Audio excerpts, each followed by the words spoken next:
You order a chicken salad sandwich. You don't take it apart and examine it. You just eat it.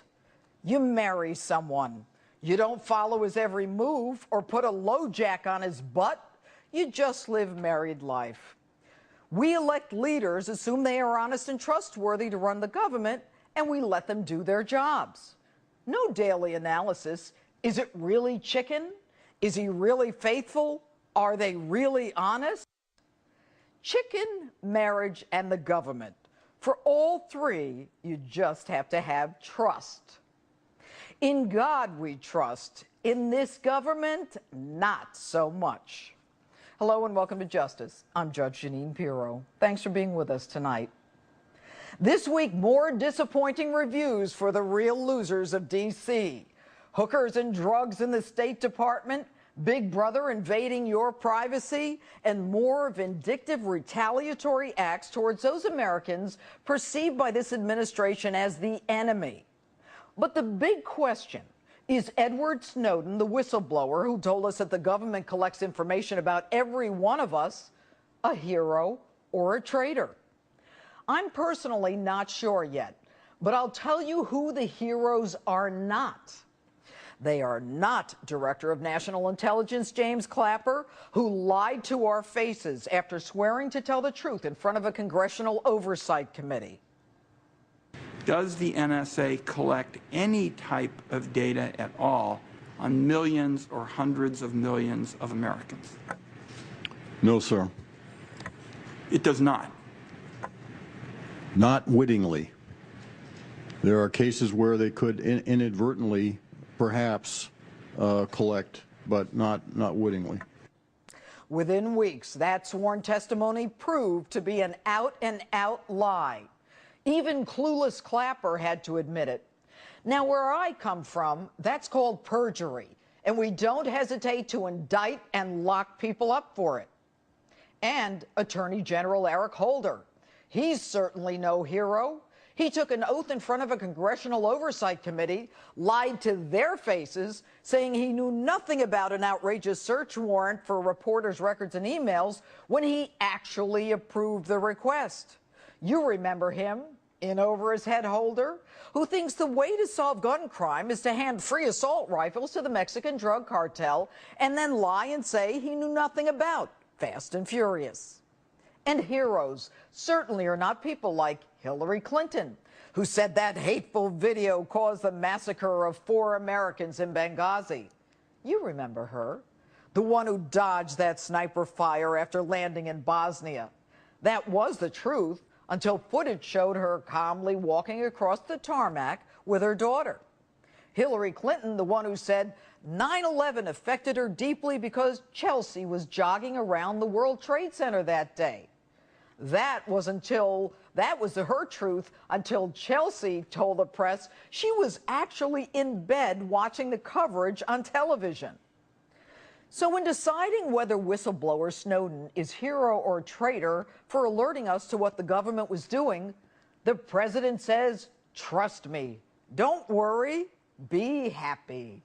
People can't trust not only the executive branch, but also don't trust Congress and don't trust federal judges to make sure that we're abiding by the Constitution, due process, and rule of law, then we're going to have some problems here.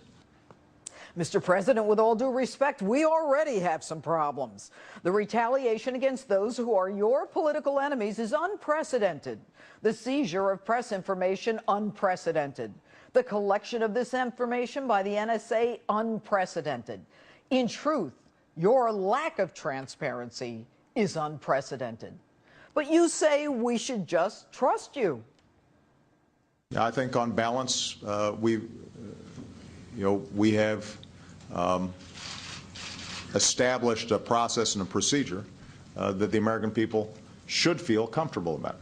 But again, these programs are subject to congressional oversight and congressional reauthorization and congressional debate. Really? It's your administration that repeatedly commits perjury and lies in front of those very oversight committees. How can we possibly feel comfortable? So now, a script rewrite by the real losers of D.C. Shift the plot and scare them. FBI Director Robert Mueller says national security has been harmed by Americans knowing that they're being spied on.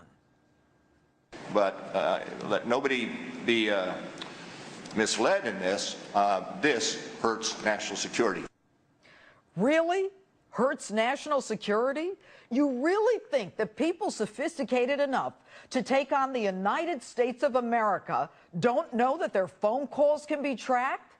Hell, when I was a DA investigating the mob, I looked for alternative ways to gather intelligence because even those low-level bozos knew we were listening, and they knew to throw their cell phones away 10 years ago.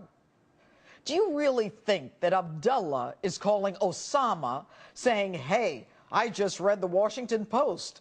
Those Americans, they're collecting all our Verizon numbers. We got to move to AT&T.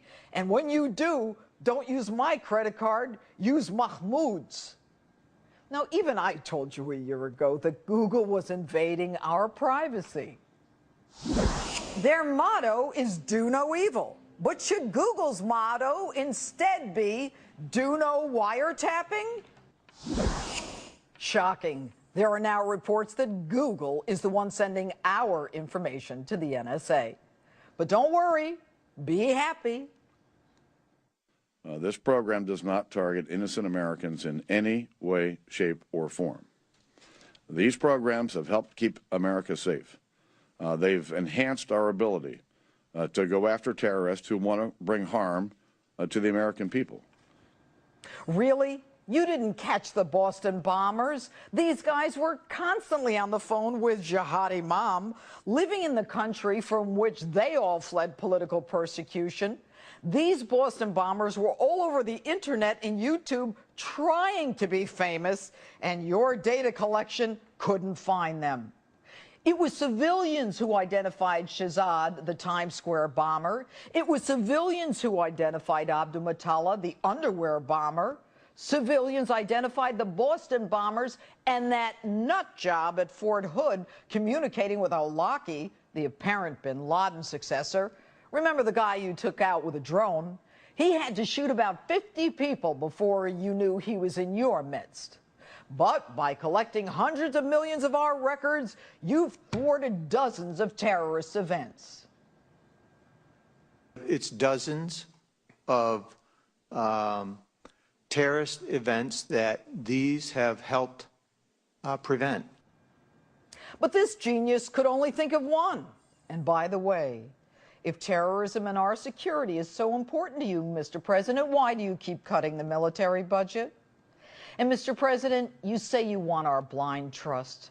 Nothing about your administration can be trusted, from the failure to give the order to save Americans in Benghazi and the State Department's fantasy and made-up narrative, from the IRS targeting your political enemies and that agency lying about it, the Department of Justice targeting the press and lying about it, and now the NSA collecting unprecedented data and lying about it.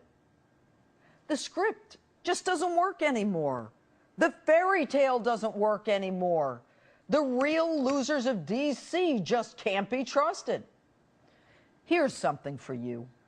I can't trust you, I don't trust you, and I won't trust you. You don't deserve to be trusted.